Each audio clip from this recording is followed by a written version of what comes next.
Bonjour à tous, petite vidéo un petit peu courte sur Vénus-Neptune, un aspect romantique, un aspect idéalisé, mais aussi un aspect qui va me parler de choses un peu troubles.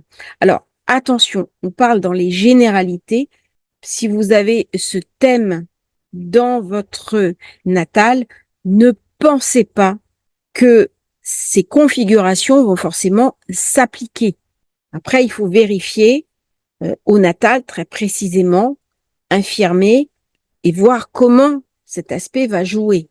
Il peut jouer d'un point de vue complètement positif, avec une idéalisation, un idéalisme, une transcendance, une grande résilience. Mais avec Neptune sur le dernier degré à Narette, Vénus qui est en Vierge totalement dépouillée, ça me ramène quand même quelque chose d'une fuite, d'une dissolution, voire d'une dissociation. Qu'est-ce que c'est que la dissociation? J'ai mon corps à un endroit, ma tête à un autre. Dans les aspects les plus troubles, ça peut ramener bien sûr de l'idéologie, une idéologie mise au mauvais endroit, de la propagande, beaucoup parlé depuis que Neptune est à Narette, mais ça peut me ramener aussi tous les phénomènes addictifs de Neptune qui vont être contre la chair Vénus et dans lesquels je vais peut-être me noyer. Lorsque je suis pris dans les taux d'un univers psychique très complexe, je peux aussi sombrer. Comme je peux devenir quelqu'un qui va aller sur le chemin de la rédemption, on est aussi dans les aspects de la personne qui va se dépouiller et vivre une expérience ascétique.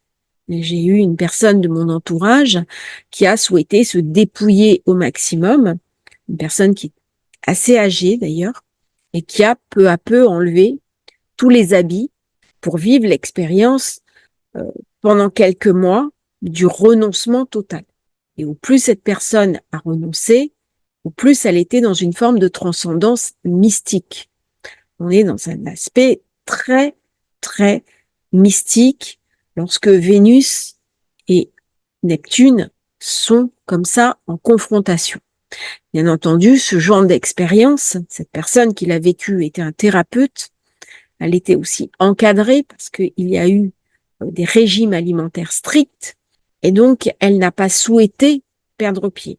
Mais quand elle est revenue de cette expérience, il y avait quand même une sorte de flottement et elle avait du mal à revenir dans le monde, dans l'incarné, dans l'incarnation.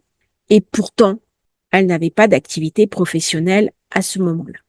Dans les configurations en présence, nous avons Mercure qui redevient direct, Vénus avec Uranus. Je vous ai envoyé un message, j'ai traité cet aspect dans la newsletter. Abonnez-vous, vous avez le lien dans la description. Trouvez le lien, vous cliquez dessus et vous avez des informations plusieurs fois par semaine pertinentes pour vous aider à vivre mieux ces aspects. Profitez-en, c'est tout à fait gratuit. C'est à votre disposition. Et c'est fait avec beaucoup de plaisir. Ça vient parfois un petit peu contrebalancer des vidéos qui peuvent sembler un peu sombres. L'ambiance est quand même difficile, donc c'est un petit espace de convivialité, de partage positif et bénéfique. Alors, les contacts entre Vénus et Neptune peuvent être très subtils. C'est très puissant. Ça va nous parler aussi de karma. Ça va nous parler d'expérience sociale. Lorsqu'on se sent, entre guillemets, puni par la vie. Je comprends pas. J'ai bien agi et puis il y a quelque chose de mauvais qui arrive. Et oui, mais c'est pas une punition. Parfois, la vie va nous amener à dépasser ce qui est attendu. Parfois, dans ces configurations-là, ce sont des soirées romantiques, des soirées amusantes, des soirées ludiques, où on va se reconnecter à l'intime avec l'autre. C'est comme si on communiquait en dehors du verbal. Lorsque vous êtes en fusion dans un couple, la fusion ne tient pas. On a ses activités, on a sa vie, on a son identité, mais à certains moments, c'est très beau de revivre l'espace d'une soirée, l'espace d'un week-end, l'espace d'un voyage, eh bien, la lune de miel du départ. On sait très bien que c'est artificiel, mais c'est tellement beau. Les petites soirées, petite soirée en amoureux. On va passer 2 heures ensemble. Et puis après, chacun va reprendre son individualité. Mais un instant de partage, c'est Vénus-Neptune. Profitez de ces instants pour communier quelque part, soit avec vous-même, avec votre intériorité, méditer, euh, vivre votre vie intime. Pourquoi pas refaire la méditation que on a fait ensemble sur le nettoyage euh, des mémoires intra-utérines. C'est le moment aussi d'être en adéquation avec ses proches, de communier avec eux, de communiquer sur l'essentiel. C'est un aspect qui parle de foi, qui parle de croyance, qui parle d'abandon aussi à la source, au divin, dans cette immensité qui nous dépasse. On fait souvent une astrologie qui est un petit peu matérielle, surtout quand on fait de l'événementiel. On vient voir ce que racontent les événements mondiaux au regard des transits. On colle ça avec l'actualité, c'est un peu brutal. Mais derrière, il y a une astrologie très spirituelle, très ancrée dans la conscience. Et cette conscience, cette empathie, cette connivence, c'est Vénus-Neptune. Donc, c'est un aspect principalement aujourd'hui, demain, après-demain pour profiter. Euh, on va parler aussi des archétypes jungiens. C'est le moment pour s'intéresser à la symbolique, à ce piège de l'ombre dans lequel nous pouvons tomber. Nous avons tous des choses qui nous hantent, des douleurs transgénérationnelles de notre passé, des choses qui ne se passent pas comme ça devrait. Tout à l'heure, j'ai eu une dame en ligne qui me disait dans ma vie tout bloque et il y a eu un petit souci et je lui ai dit eh bien appelez-moi et on va débloquer. Et en fait, on a pris un petit moment pour débloquer ensemble puisque c'était une commande et ça peut arriver. Et elle me disait tout bloque. Et je dis mais avec moi, il faut que ça soit facile. Il faut que ça soit fluide parce que c'est cette fluidité qui va venir nous guérir. Et à un moment donné, quand on dit tout bloque, eh bien non, comment je peux fluidifier les choses? C'est aussi un mécanisme d'inversion des valeurs, d'inversion des principes, peut-être pour se faciliter la vie, peut-être pour lâcher aussi certains de nos blocages mentaux. Lorsque nous avons des oppositions, des barrières, eh bien peut-être que dans notre cognitif, nous avons aussi ces barrières et elles vont s'illustrer dans notre vie de tous les jours. Là, on est dans les archétypes. On est dans aller vers le plus simple. Il y a aussi dans ce Neptune-Vénus un idéal à remplir. Il y a quelques années, j'étais une personne assez sombre, beaucoup plus que maintenant, plus scorpion, et je me suis aperçue, j'écoutais un jour un jeune garçon qui parlait sur Internet, qui donnait une conférence, et il donnait cette technique de ne pas critiquer, de n'avoir que des phrases positives pendant une semaine. Sujet, verbe, complément, positif.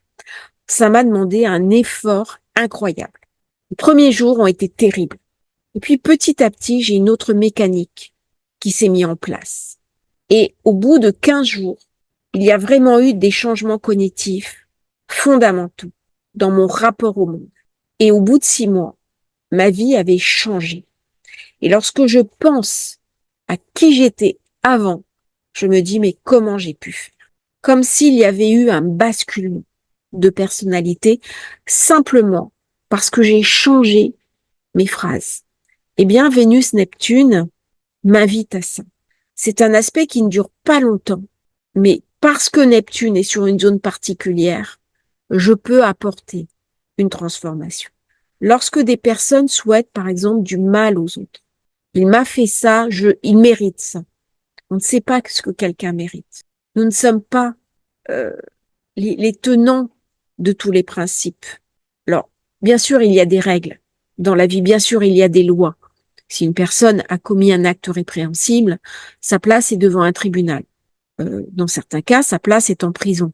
C'est pas du tout dans cet esprit-là que je parle.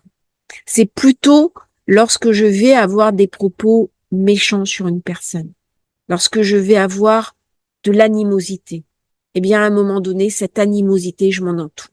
Et ça va râper dans ma vie. Alors, c'est très subtil. Lorsque je vais avoir de la jalousie, lorsque je vais vouloir, je sais pas, telle personne me montre quelque chose que j'ai envie de faire, et puis elle le fait à ma place, eh bien, ça peut générer chez moi de l'animosité, parce que c'est humain. Euh, je vais prendre un exemple personnel, parce que ça rend vivant aussi l'astrologie. Alors, certains me disent, je parle trop de moi, mais ça illustre aussi. J'ai une amie qui a beaucoup de temps et qui voyage exactement à chaque fois dans des endroits que j'ai envie de visiter, et je manque de temps pour le faire. Et je pourrais me dire, ben, oui, elle a de la chance et ressentir une certaine aigreur. Mais il n'y a pas du tout. Je pense que c'est un peu pour ça qu'elle le fait d'ailleurs. Il y a un petit côté je t'enquiquine. Mais au lieu de ça, je suis très heureuse pour elle et je me dis, eh bien, moi j'ai beaucoup de plaisir dans mon travail et à certains moments, peut-être dans 1 an, dans 2 ans, je vais m'organiser plus de temps pour faire les mêmes voyages. C'est juste un décalage. Et parce que j'ai une approche positive de cette situation qui pourrait générer chez moi de l'animosité, et on le voit bien sur les réseaux sociaux, c'est un des vraies problématiques. Car les gens montrent leur vie de rêve, et si moi je n'y arrive pas, ben ça va générer chez moi de la douleur. Mais c'est moi ma douleur, c'est mon karma, c'est ce que j'aimais moi en tant qu'énergie autour de moi. Si je me dis, ok, telle personne vit ça, telle situation qui me fait envie, qu'est-ce qui m'empêche d'y accéder? Peut-être il faut que je travaille plus pour gagner plus. Peut-être il faut que j'adjoigne d'autres activités. Peut-être qu'il faut que je libère du temps. Peut-être que je dois serrer mes priorités. Et là, lorsque je me positionne comme ça, en me disant, d'accord, ça me fait envie, mais demain, je serai à sa place et je suis en train de mettre les moyens en œuvre pour y arriver. Ça passe par du travail. C'est-à-dire qu'avant de récolter, il faut que je sème. Et c'est pas évident de planter les graines dans un champ. Et du coup, on est dans quelque chose de très subtil. Euh, Mars, Mars, qui est lui aussi carré à Neptune, et Vénus opposée à Neptune. Il y a quelque chose là qui m'invite à prendre du recul. Ou je reste dans des émotions de basse fréquence, sur l'envie, la jalousie, qui sont des registres purement humains, où je monte en conscience et j'amène au monde, aux autres, quelque chose de moi de bienveillant. Alors, bien entendu, je ne vais pas pour autant être faible ou fragile. Si quelqu'un me manque de respect, si quelqu'un empiète sur ma zone, euh, je vais définir mon territoire. C'est pas parce que je suis empathique que je suis un mouton à l'abattoir. C'est pas ça. Mais d'emblée, c'est une invitation aussi à respecter l'autre, à écouter l'autre, à l'accueillir dans son entièreté avec bienveillance. C'est un petit peu ce que j'essaie de dire dans cette chaîne. On n'est pas d'accord, c'est pas grave. J'ai eu tout à l'heure une personne qui n'était pas d'accord avec moi. On a échangé, c'est resté très courtois. Et à un moment donné, elle m'a dit, vous avez quelque part, j'ai compris ce que vous disiez. Et je lui ai dit, mais j'ai compris aussi ce que vous disiez. Et au départ, pas la même opinion, mais au final, on trouve un accord. Eh bien, c'est ça, Vénus-Neptune. C'est la capacité à comprendre l'autre en le respectant. Ça ne veut pas dire que je vais changer d'opinion, mais je peux parler. C'est l'inverse de ce qui se passe actuellement dans le monde. Dans le monde, on ne parle qu'à des gens qui sont d'accord avec nous. Ce n'est plus de l'échange, ce n'est plus du débat, ce n'est même plus de la démocratie. Euh, Avant, quand il y avait des débats télévisés, alors j'aime pas trop dire ça, je suis pas du tout quelqu'un, c'était mieux de mon temps. Mais je me souviens quand j'étais petite, il y avait les dossiers de l'écran avec des contradicteurs. Et c'est les contradicteurs, les opinions différentes qui a mené la richesse. Mais c'est aussi la capacité qu'on a d'écouter des gens qui ne sont pas d'accord avec nous. Parce que nous avons tendance à écouter uniquement les gens avec qui il y a un accord. Et du coup, on n'avance pas. Vénus et Neptune vont créer un lien. En plus, ils sont opposés, il y a la figure du cerf-volant. Si j'ai une émotion négative vis-à-vis d'une personne, je vais dans le subtil créer une accroche. Je le vois bien en annales akashiques, on va couper des liens, on va dénouer des contrats anciens dans l'univers psychique. Il y a quelque chose qui est créé. C'est très subtil. Euh, je suis jalouse d'une personne, on se sépare, je ne vois plus la personne, mais la jalousie reste. Il y a des énergies qui apportent du mieux-être et des énergies qui m'enlèvent quelque chose. Et là, c'est le moment de faire le tri. De faire le tri comment? En conscience. Parce que Neptune, c'est aussi la conscience. C'est le plus haut niveau de compréhension que je peux avoir au niveau de mon incarnation. Un autre piège, il y a une personne qui fait contre nous quelque chose que nous n'apprécions pas et nous lui souhaitons un mauvais karma. C'est assez subtil, mais ça va aussi nous empêtrer. Ça va créer un lien. Ça va créer une distorsion. Il y a quelque temps, j'étais très en colère avec une personne qui s'était mal comportée. Cette personne a eu un retour de bateau. Quand je l'ai appris, ça m'a navrée. Ça m'a navrée parce que je me suis dit, c'est dommage. On aurait pu faire quelque chose ensemble. On aurait pu cumuler nos efforts. On aurait pu se rapprocher l'une de l'autre et trouver un partenariat, trouver un accord, trouver une manière de fonctionner ensemble. Et ça m'a navrée pour elle et je n'ai pas pu avoir ni de la colère, ni une forme perverse de satisfaction. Et parce que il y a un idéal. Cet idéal, c'est la foi, non seulement en moi, ma confiance en moi, mais la foi que je peux avoir dans les êtres autour de moi. Alors, ce n'est pas du bisounours. On va me dire, Maëva, tu es très idéaliste. C'est le risque avec Neptune. Neptune-Vénus peut être très idéaliste. Trop. Et il peut s'empêtrer dans son idéalisme et devenir négatif. Ça n'empêche pas du réalisme en disant la nature humaine est ce qu'elle est. Donc, je vais quand même prendre des précautions. Je vais quand même me protéger. Mais par contre, je suis responsable des énergies que je vais émettre. Au pire, si une situation me heurte, me choque, me blesse, je reste dans le neutre. Et c'est ça, c'est cette leçon, soit de rentrer dans une trop grande empathie, trop grande bienveillance et trouver toutes les excuses à quelqu'un qui a commis l'innommable. Je pense notamment dans les tribunaux. Il y a une espèce de laxisme. Quand j'étais jeune avocate, on nous apprenait que nous sommes là pour défendre quelqu'un, jamais pour expliquer, pour justifier. On est là pour parler de la personne, pour raconter son histoire, pour l'aider aussi au niveau juridique, des procédures, parce que la procédure doit être respectée. On n'est jamais là pour justifier un acte. Et maintenant, il y a un flottement. Il y a un certain nombre d'avocats qui justifient. Là, on est dans les aberrations du compassionnel. Il y a trop de compassionnel pour le bourreau, plus assez pour la victime.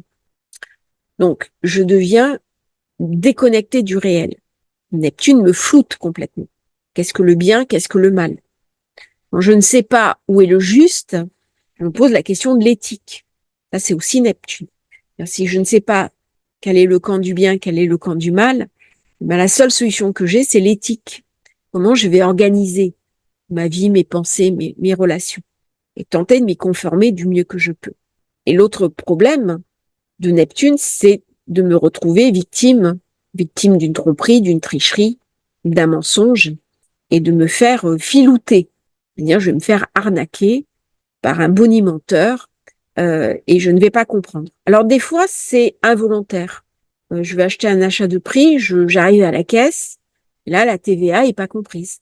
Ah, ou alors, les vendeurs, des fois, ça arrive, inversent les prix. Ça m'est déjà arrivé. Il y a quelque chose avec Neptune-Vénus, non seulement de subtil, mais aussi de sibyllin.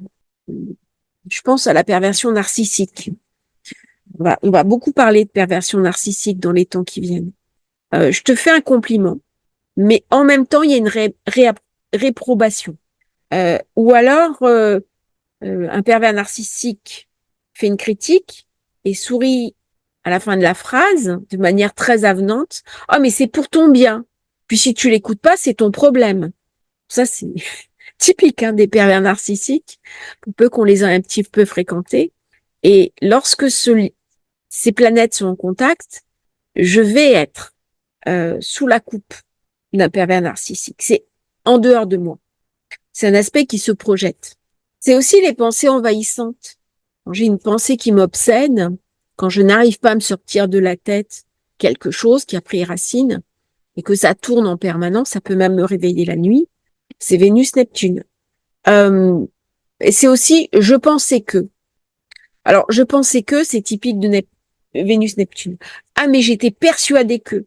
Mais non, vous envoyez un message à un ami ou une amie, on se retrouve à tel endroit à telle heure, et puis vous vous retrouviez d'habitude toujours au même endroit. Et puis là, pour une fois, vous changez et vous lui envoyez le plan. Et elle a juste lu le début du message, on se retrouve telle heure, et elle se trompe d'endroit. Ah, mais je pensais que, j'étais persuadée que. Eh bien, c'est Vénus, Neptune. On voit le monde à travers ses propres schémas de pensée, à travers sa propre carte du monde. On va transposer son expérience sur l'extérieur.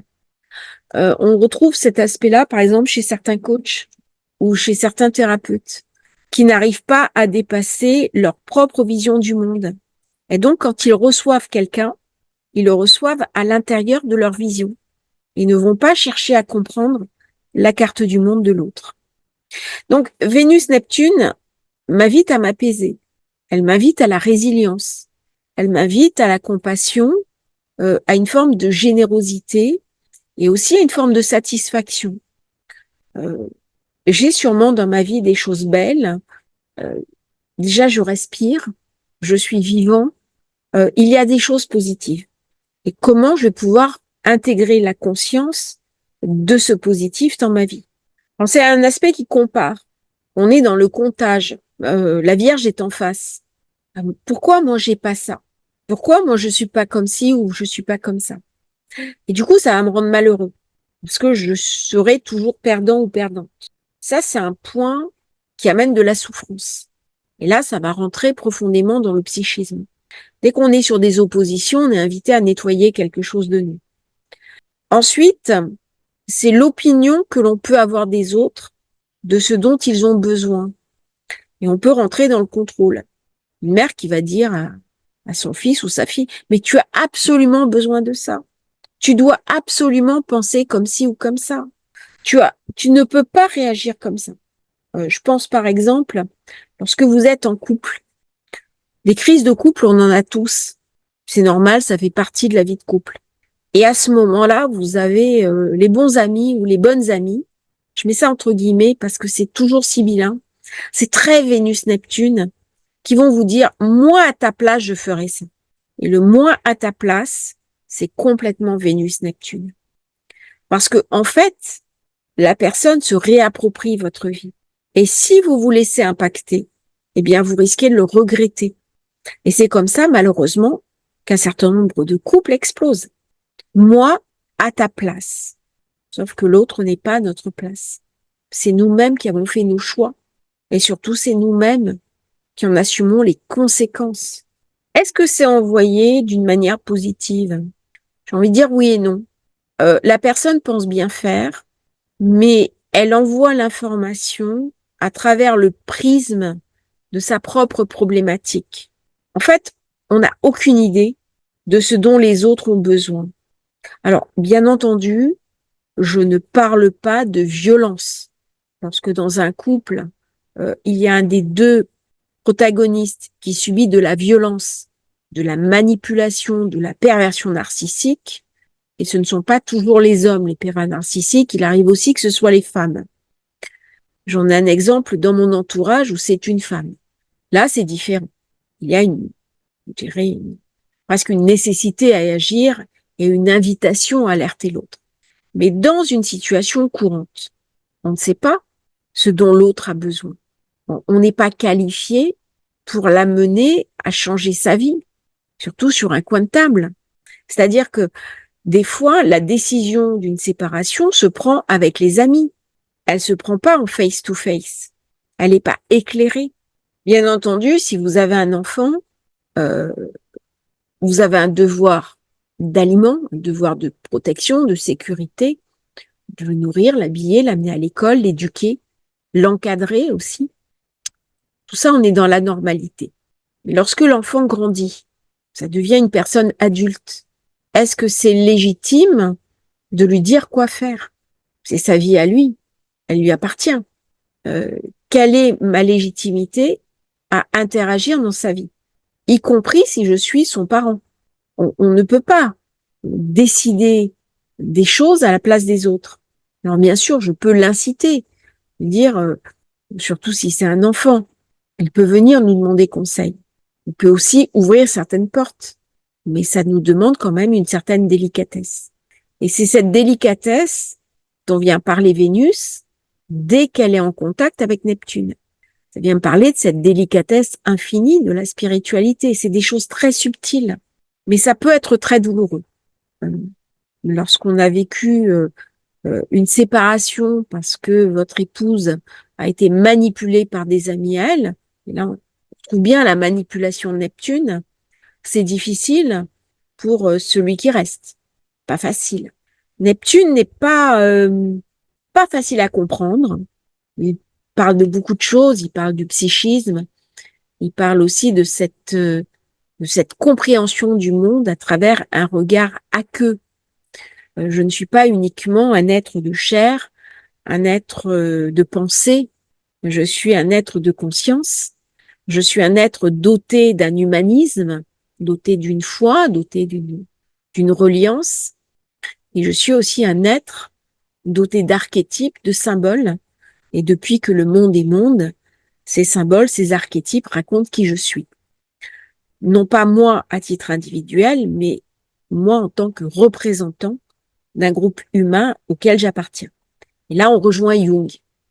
Dans cette période-là, c'est parfait pour faire de la psychanalyse, pour s'intéresser aux archétypes, pour comprendre à l'intérieur de moi mes mécanismes et comment je fonctionne. Donc c'est un aspect assez court qui reste, allez, je dirais 3 jours, 4 jours. Profitez-en pour faire le point, pour visualiser, méditer, apurer les vieux schémas de pensée et aller découvrir et explorer le bonheur. Merci à tous d'avoir suivi cette vidéo. N'oubliez pas, rejoignez la newsletter. À bientôt, au revoir.